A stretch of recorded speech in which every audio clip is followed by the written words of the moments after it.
Welcome to recipes by dear ma channel থেকে আবারও চলে এলাম নতুন আরেকটি রেসিপি নিয়ে। আজকে আমি কেনা মশলা দিয়ে কিভাবে চিকেন বিরিয়ানিটা করি সেটা আমি আপনাদের সাথে শেয়ার করব। আর এই চিকেন বিরিয়ানিটা করার জন্য আমি সবগুলো লেগ পিস নিয়ে নিয়েছি।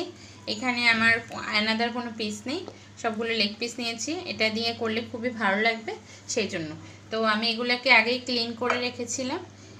এখন আমি এই লেগ পিসগুলোকে ম্যারিনেট করে তারপর আমি বিরিয়ানিটা বসিয়ে দেব। আর সেই জন্য আমার এই বেরেস্তা লাগবে, আমি বেরেস্তাগুলো দিয়ে দিচ্ছি। আর যে কোনো খাবারের টেস্টটা কিন্তু তার মিক্সডের সাথে ম্যারিনেশনের সাথে হয়। তো এখানে আমি একটা কেনা প্যাকেট মশলা থেকে অর্ধেক নিয়ে নিয়েছি, তো আমি এখানে অর্ধেক মশলা দিয়ে দিলাম। আর বেরেস্তাগুলো আমি তো ফ্রোজেন করে রাখি, ওইগুলো চ্যানেল থেকে পেয়ে যাবেন, আপনারা ওখান থেকে দেখে নিতে পারেন আমি কিভাবে বেরেস্তা সংরক্ষণ করি খুব ইজি এবং সহজ পদ্ধতিতে। আমি সব মশলা দেওয়ার পরও আমি একটু গোলমরিচের গুঁড়া দিয়ে দিচ্ছি। আর এখানে আমি অ্যাড করছি শুকনো মরিচের গুঁড়া, 1.5 চামচ শুকনো মরিচের গুঁড়া আমি অ্যাড করে নিলাম। আর তেমন কিছুই দিব না। তো আমি চলে যাব ম্যারিনেশনে। লাগবে লবণ, আমি লবণটা দিয়ে দিব। আমি এখানে 1 টেবিল চামচ লবণ দিয়ে দিচ্ছি। মশলাগুলো সব পরিমাণ অনুযায়ী দিবেন, তাহলে যার যতটুকু খাবারের কোয়ান্টিটি সেই পরিমাণ অনুযায়ী দিলে পারফেক্ট হবে। এই পর্যায়ে আমি লবণটা পরিমাণ মতো দেওয়ার পরে আমি এখানে টক দই দিয়ে দিচ্ছি। এখানে আমি হাফ কাপ টক দই ছিল, সেটা আমি পুরোটা দিয়ে দিলাম। টক দইটা এই মাংসের জন্য খুবই ইম্পর্টেন্ট এবং খেতে খুবই ভালো লাগবে। তো আমি সবগুলো একসাথে ম্যারিনেট করে মিক্সড করে নিচ্ছি। ইনগ্রিডিয়েন্টস দিয়ে মাখানোর পরে এদিকে আমি রসুন বাটা আর আদা বাটাটা একসাথে রেখেছি, সেই সবগুলো আমি দিয়ে দিলাম। এখানে আমি 2 টেবিল চামচ আদা বাটা নিয়েছি, 2 টেবিল চামচ রসুন বাটা নিয়েছি। আমি আমার পরিমাণ অনুযায়ী নিয়েছি, এখানে আমার 8 পিস চিকেন নিয়েছি, তার জন্য আমি এখানে 2 টেবিল চামচ করে দিয়েছি। আপনারা আপনাদের পরিমাণ অনুযায়ী দেবেন। তো অল ওভার সকল মশলা দিয়ে আমার এটাকে ম্যারিনেট করা সম্পন্ন। এ পর্যায়ে আমি 5 মিনিটের জন্য ম্যারিনেট করে রেখে দিব। 3 পিস কাঁচামরিচ নিয়ে নিয়েছি। এই কাঁচামরিচগুলো মাঝখান থেকে আমি একটা কেচি দিয়ে কেটে দিলাম। এটা আপনারা যে কোনো ওয়েতে কাটতে পারেন। এগুলো দিয়ে আমি এটাকে ভালোভাবে ম্যারিনেট করে নিচ্ছি। আর আমি তো তেলটা দিইনি, তো এখন এই পর্যায়ে আমি রেগুলার যে তেলটা সেটা দিয়ে দিচ্ছি। তেলটা দিতে হবে, কারণ তাহলে তেলটা ভিতরে যাবে এবং খাবারের টেস্টটা এবং সব কিছু পারফেক্ট অনুযায়ী হবে। আর যেহেতু কেনা মশলা দিয়েছি, এখানে এলাচ, তেজপাতা, দারুচিনি এগুলো না দিলেও চলবে, কারণ এখানে সব কিছু দেওয়া ছিল। তার জন্য খুব সহজভাবে এই রেসিপিটা আপনারা রেডি করতে পারবেন। তো আমি এখন 10 মিনিটের জন্য ম্যারিনেট করে রেখে দিব। তারপরে আমি 10 মিনিট পরে ফিরে এসে এই রান্নাটা করব।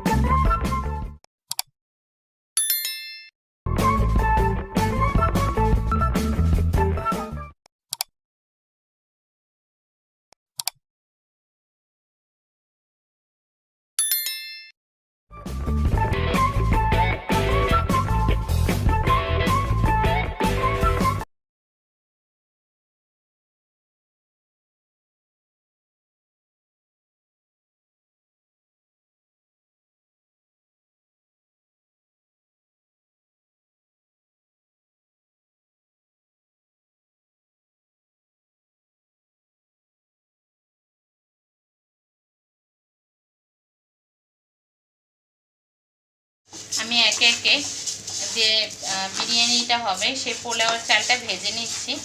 আর এখানে আমি কোনো প্রকার কিছু দেইনি, মশলা কিংবা লবণে সব কিছু আমি একে একে দিব। তো আগে প্রথম স্টেপে আমি ঘিয়ের ভিতরে চালগুলোকে ভেজে নিচ্ছি।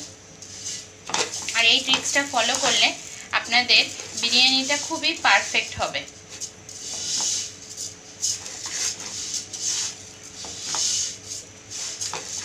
চালটা ভাজা হয়ে গিয়েছে। এই পর্যায়ে আমি পারফেক্ট যতটুকু চাল আমি নিয়েছি, এখানে 4 পট আমি যেটা একটা মেজারমেন্ট কাপের পট অনুযায়ী নিয়েছি, তো সেই 4 পট পানিতে আমি এখন 1 পট পানি কম দিব। তার জন্য আমি দিয়েছি হচ্ছে 7 পট পানি। আর 7 পট থেকে আমি হচ্ছে 1 পট পানিতে দুধ নিয়েছি। এই দুধটাকে গুলিয়ে নিয়েছি। এটা আমি হচ্ছে পাউডার দুধ নিয়েছি, আপনারা যে কোনো দুধ নিতে পারেন। এই দুধটা হচ্ছে বিরিয়ানিটাকে অনেক সুন্দর টেস্ট করার জন্য খুবই একটা ভালো কাজ করে তার জন্য। আর আমি এই পর্যায়ে লবণ আর হচ্ছে বাকি যে একটু বিরিয়ানির মশলাটা ছিল প্যাকেটে, সেই মশলাটুকু এখানে অ্যাড করে নিব। আমি এই পর্যায়ে লবণ দিয়ে নিচ্ছি। এখানে 1 টেবিল চামচ আর 1 টেবিল চামচ, মোট 2 টেবিল চামচ লবণ আমি দিয়েছি। আপনারা আপনাদের পরিমাণ অনুযায়ী লবণটা দিবেন। এতটুকু মশলা বিরিয়ানিতে দেওয়ার পরে ছিল, তো এটা হচ্ছে 3 ভাগের 1 ভাগ ছিল, সেই মশলাটুকু আমি এখানে হচ্ছে দিয়ে দিলাম। এর কারণে বিরিয়ানিটার ফ্লেভারটা অনেক পারফেক্ট আসবে এবং খেতে খুবই ভালো লাগবে। আর আমি 1 পট পানি কম দিয়েছি, এটার কারণ হচ্ছে আমি যে চিকেনগুলো মিক্সড করব ওখানেও তো ঝোল থাকবে, একটু ওকে করে নিয়েছি। এই পর্যায়ে আমি হচ্ছে এটাকে একটু নেড়ে দেখলাম পারফেক্ট আছে, তো এই পর্যায়ে আমি এটাকে রান্না হওয়ার জন্য ঢেকে দেব। তো ফিরে আসছি আমার এই বিরিয়ানির পোলাওটা সম্পূর্ণ হলে, সাথে থাকুন। তো আমি মেরিনেট করা মুরগির মাংসগুলোকে এখানে নিয়ে এসেছি এবং হচ্ছে চুলায় বসিয়ে দিয়েছি। এ পর্যায়ে আমার আর কিছু ইনগ্রিডিয়েন্টস তো দেওয়ার নেই, আমি তো সবই দিয়ে দিয়েছি। তো আমি এই পর্যায়ে এটাকে রান্না করে নেব। আর যেহেতু এটা চিকেন, বয়েলড হতে তেমন সময় লাগবে না, তো আমি এটাকে নেড়ে চেড়ে কষিয়ে সুন্দর করে নিচ্ছি।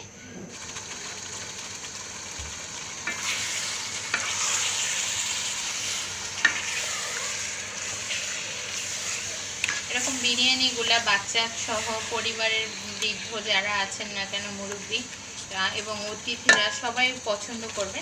অবশ্যই চেষ্টা করবেন এরকম রেসিপিগুলো ফ্যামিলির সবাইকে খাওয়ানোর জন্য। তো এই পর্যায়ে আমার এটাকে আমি ভালোভাবে চিকেনগুলোকে কষিয়ে নিচ্ছি। আর হালকা হালকা নাড়া দিতে হবে, নাড়াচাড়া, কারণ বেশি নেড়ে নিলে এটা হচ্ছে ভেঙে যাবে, সেই জন্য।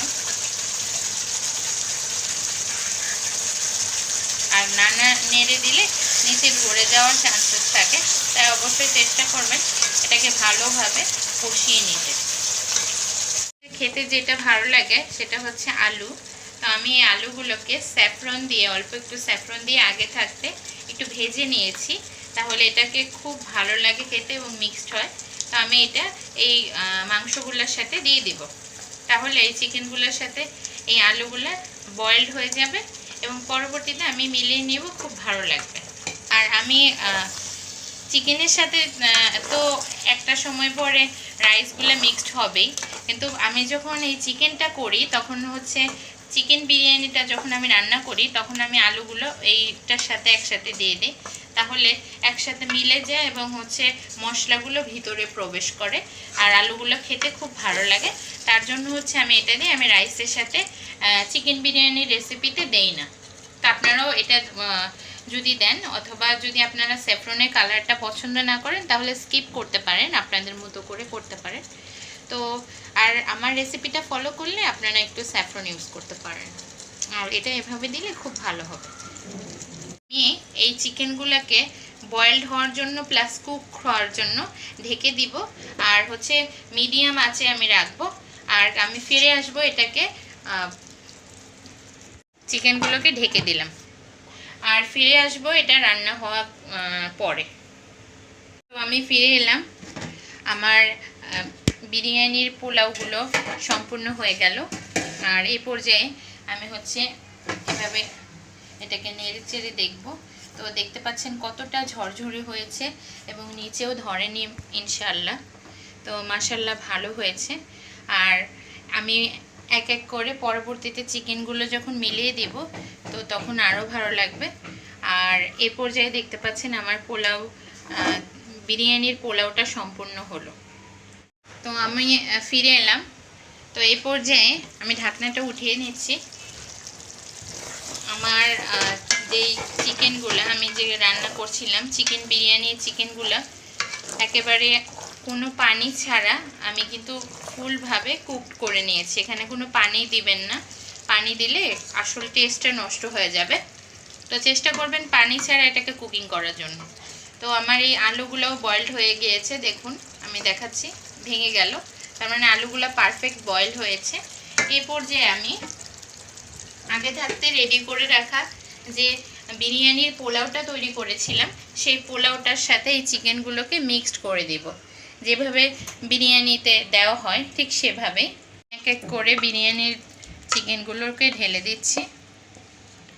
করে আমি খুব সাবধানে এগুলোকে মিক্সড করে নিব, কারণ চিকেনগুলোকে খেয়াল রাখতে হবে যেন ভেঙে না যায়, আর খুব সুন্দর করে এগুলোকে মিক্সড করে নিতে হবে। তো আপনারাও এই প্রসেসিংটা ফলো করবেন। যেমন যে কোনো কিছুর বিরিয়ানি করতে গেলেই এটাকে যদি মিক্সড না হয় তাহলে কিন্তু খেতে ভালো লাগে না, অবশ্যই এটাকে খেয়াল রাখতে হবে। তো একে একে আমি বিরিয়ানিগুলোকে মিক্সড করে নেব। আমি যে রান্না করছিলাম সেগুলো মিক্সড করা সম্পূর্ণ হয়েছে, দেখতে পাচ্ছেন অনেক সুন্দর একটা কালার এসেছে। এই পর্যায়ে আমি বিরিয়ানির যে অথেন্টিক ব্যাপার কেওড়া জল, তো সেই কেওড়া জল আমি এখানে 1 চা চামচের একটু বেশি দিয়ে দিলাম। তো এটা দেওয়ার কারণে বিরিয়ানির স্মেলটা খুব ভালো হয়। কেউ যদি বিরিয়ানি রান্না করেন অবশ্যই চেষ্টা করবেন কেওড়া জলটা দেওয়ার জন্য। আর কেওড়া জল দেওয়ার পরে আমি হালকা একটু চিকেনগুলোকে একটু উপর নিচ করে দিব, যেন স্মেলটাকে একটু সব দিকে মিলিয়ে যায় তার জন্য। আর এরপর যে আমি যেটা করব সেটা হচ্ছে, রান্নার শুরুতে তো আমি ঘি দিয়েছিলাম, এরপর যে আমি আরেকটু ঘি দিয়ে দেবো, ছিটিয়ে দেব ঘিটা, আর দিয়ে আমি এটাকে খুব লো ফ্লেমে 5 মিনিটের জন্য দমে রাখবো। পুরো বিরিয়ানিতে ছড়িয়ে দিচ্ছি, যার কারণে এটা খেতেও খুব ভালো লাগবে এবং সুন্দর একটা ঘ্রাণ অ্যাড করবে। তো এখন আমি দমে রাখবো 5 মিনিটের জন্য। তো 5 মিনিট পর আমি ফিরে আসবো। 5 মিনিট পর ফিরে এলাম। এই পর্যায়ে অনেক সুন্দর একটা ঘ্রাণ বেরিয়েছে আলহামদুলিল্লাহ। যে খাবারের ঘ্রাণটা আপনারা মোবাইলে বোঝা যাবে না, ভিডিওতে বোঝা যাবে না, কিন্তু রিয়েলিটিতে খুবই ভালো হয়েছে আলহামদুলিল্লাহ। আর আমি এই পর্যায়ে একটু একটা চামচ দিয়ে দেখিয়ে দিব, নিচেও ধরেনি এবং খুব সুন্দর ঝরঝরে হয়েছে বিরিয়ানিটা। এ পর্যায়ে আমি পরিবেশন করে নেব। বিরিয়ানি রান্না করা সম্পূর্ণ হয়েছে আলহামদুলিল্লাহ, দেখতে অনেক ভালো লাগছে। আপনাদেরও নিশ্চয়ই ভালো লাগবে। এই রেসিপিটা অত্যন্ত সহজ, আপনারা অবশ্যই ট্রাই করবেন কেনা মশলা দিয়ে। আর সবগুলো পিস যদি লেগ পিস নেন তাহলে হুবহু এই বিরিয়ানিটা হবে। আপনারা চেষ্টা করবেন এবং খেতে খুবই ভালো লাগবে, আর পরিবারের সকলকে এই বিরিয়ানিটা খাওয়াবেন। আর আমাদের চ্যানেলকে লাইক, কমেন্ট, সাবস্ক্রাইব দিয়ে সাথে থাকবেন। আর এই রেসিপিটা যদি প্রিয়জন, বন্ধু বান্ধব কারোর সাথে শেয়ার করতে চান অবশ্যই শেয়ার করে দিতে পারেন। আর সবার জন্য শুভকামনা রইল। Thanks for watching.